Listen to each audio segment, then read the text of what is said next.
The minute you stop living in your head, everything changes. If you're a person who thinks 24/7 a day and your mind is on an auto loop of stress, or you're worrying about the future, something that hasn't happened yet, or maybe you're obsessing over the past, or you're trying to make a decision, I want you to know you are working 24/7 up here mentally, and that is an absolute brain drain. You're not just ambitious and you're not motivated. Your nervous system and your mindset are on information overload, and you can't shut it off. So if that's you, I want you to listen up because I'm going to give you 3 mindset hacks today that will change and reverse the way you think. It will stop the mental obsession and it'll help you sleep great and feel great. So let's dive in. Here's the real problem with most busy entrepreneurs and professionals, and all people in that case. We are living in our heads. For those of you that don't know me, I am Cappi Pidwell. I'm a master of hypnotherapy and NLP, and I've been speaking to entrepreneurs and busy professionals for 30 years, helping them rewire their mindset for a lot more success. You want to understand that if you're in a worry mindset and you're trying to make a big decision, you are worrying about stuff and projecting that onto something that hasn't occurred yet. Let me give you, for instance, I was talking to a client the other day and she was saying, "Oh my gosh, this person thinks this about me and this is going to happen and I'm probably not going to be here much longer." And in reality, instead of having the conversation and getting some clarity, she's already worried and manifested and made it up in her head that the outcome is going to be X. Now, of course, this is human nature. But what if you began to think about what you wanted the outcome to be? And this is hard for people because we naturally go to worry, fear, and the what if scenario. This is what I call a brain drain. It really drains your nervous system. It drains your emotions. It drains your energy. And if somebody isn't worrying or yourself isn't worrying about the future, maybe you're obsessing over something that's already happened. Maybe it was a situation in a business deal or a appointment you had and oh, I should have done this. I could have done this or a relationship you're in. People spend so much time in the mind, in the loop, not really understanding that they're using their imagination the wrong way. And I want you to know that your body is also paying a price for this. You might experience things like a lot of headaches in the day, or stomach problems, or backaches, or leg aches, or what have you. And your body is very, very smart. It feels the stress, it feels the overwhelm when you're on that auto loop. And then you try to go to bed at night and get a good night's sleep, and your brain's like, "Ugh," right? You can't turn it off. That creates an environment in your body of a lot of tension and a lot of stress. So then you wake up, you don't feel rested, you don't feel focused, you don't feel clear, and then you repeat the thought patterns on a subconscious mental loop. I want you to get this. This has created a pattern, a habit for you to think this way. And I'm going to share with you how to stop it in a few minutes, but I want to emphasize this is a practice. You've had a habit for a long time. Your body's gotten familiar with it. Your subconscious certainly has gotten familiar with it. And the subconscious always does what feels familiar. So we want to change that familiar pattern, change it first in the way you think, then the body begins to respond. And when I work with people, they often say, "Oh, I feel so relaxed. I slept so good. This feels so wonderful." That's because you're on overdrive. You're having a brain drain. It's affecting your physical form. It's affecting how you feel, what you do, and the decisions you're making. And then you wonder why you're exhausted all the time. Okay.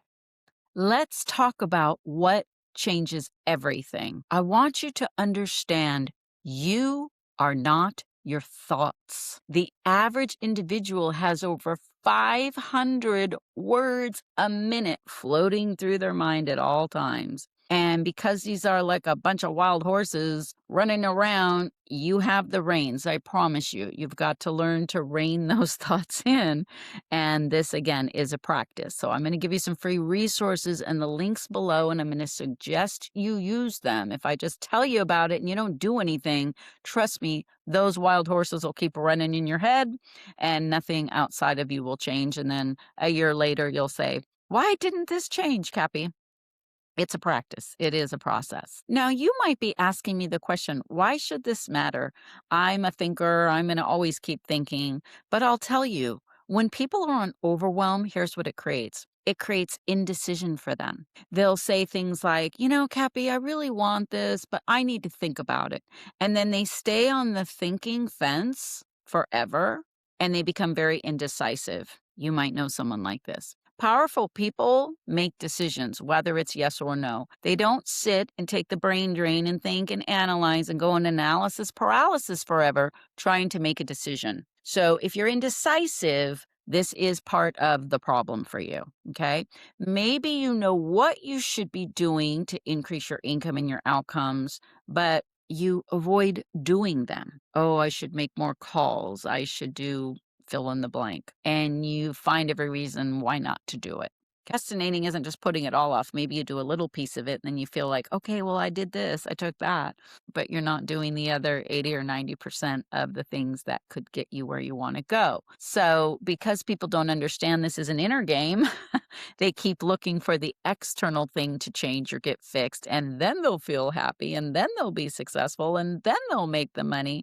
But I promise you, it is an inner game, and let's dive into how to hack your brain for new outcomes. Let's look at number 1. The first thing you want to do when you find yourself focusing on the future of something that hasn't occurred yet, or you're obsessing about something that's already happened in the past. This could not just be a week ago, a month ago. It could be 5 years ago. Well, this person did this. My ex did this. My old boss did this. Who cares? It's done, but you're carrying it around mentally with you everywhere you go. Here's what you want to do. You want to imagine a stop sign in your mind, a big red stop sign. Stop the thought pattern if you're going to a past situation or a future worry. Stop. You've got to tell yourself, stop. What do I want to think about? What would feel better in the moment for me? And then I want you to label it. Oh, here's that worry feeling I do. Here's that planning thing that I don't want. Give it a title. If you don't know what you're doing inside your head, it's going to be hard to stop and identify the pattern. So first thing, stop, then identify this is worry.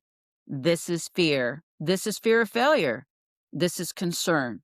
Give it a title. The next thing I want you to do, number 2, is I want you to get out of your head and get into your body. This might sound really strange to people because we're up here being busy all day long in the head, right? Get into your body. And here's a really easy, fast way to do this. If you take a deep breath and count to 4, inhale for 4, hold the breath for just a second, and then exhale for like 6, even 7.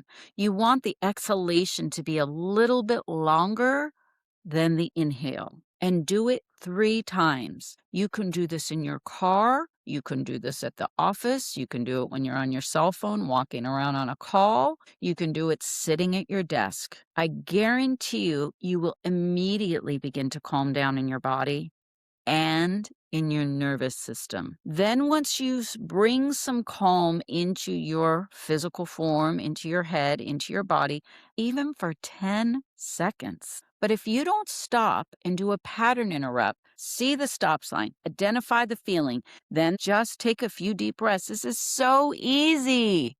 The question is, are you going to do it? Or are you going to stay running around on the treadmill of trying in the crazy cycle? You've got to manage your mindset to get new outcomes. Then the third thing I want you to do is ask yourself the question, what is the one next step I need to take? So you're not looking at the big picture. You're not looking at the big problem, the whole strategy. What is the one next step I need to take? And after you calm yourself and you ask yourself that question, you will get an insight. You will get an instinct. If it doesn't come immediately, it might come a half hour later when you're driving in your car, and all of a sudden you'll get that download, that instant answer in your head that will say, hey, do this. And the problem with such an overthinking mind is you just don't hear your instincts. You don't feel those inner nudges and those insights. And I will tell you, they're always right. And then you argue with yourself, right? Like, where'd that come from? I got this weird idea. That was a coincidence. No, it's not. It's from the most powerful part of you that has this innate energy that knows what's right for you. But if you don't do these steps, stop, identify the feeling, take a few deep breaths. What is the one next step I need to take? See how simple it is? Don't make it difficult on yourself. I think you're making it difficult on yourself by letting everything run your decisions or keeping you stuck on a fence or procrastinating and then saying, oh, Cappy, I really want this, but I don't want to do this. People want change, and yet they don't want to do anything different. It fascinates me when I speak. Obviously, I'm here on YouTube. And by the way, in the link below, I've got a few freebies in there. Go grab my free daily mindset tip sheet and practice. This takes practice. I'm not here to say it just happens, right? I've been studying mindset for 30 years and I do it every single day because I know my outcomes and my income always follow how I'm thinking, what I'm doing, where I'm putting my focus, right? Your focus, your intention, and attention is constantly creating your outcomes. So if you're somebody who knows you're ready to get more outcomes, more income, to really level up your life, in the link below, I also have a calendar link. And I do free 30-minute consultations only if you're ready or seeking an amazing coach. We work on your strategies, your business strategies, your money mindset, all this inner game stuff, and then figure out what's the smartest strategies for you to monetize yourself. I don't care what kind of business you're in. You're good at some things, you're not great at others, and you really want to leverage and manifest more. It all begins within. So book a call. If you just want to get the free download, that's on my website. I'll also put that link in there. And explore some of my online products. This doesn't need to be difficult. It doesn't have to take a long time. As a master of NLP and hypnotherapy, I get my clients very, very rapid results. So I hope you enjoyed this. Please subscribe to my channel. Feel free to share it with a friend, and I will see you in my next video.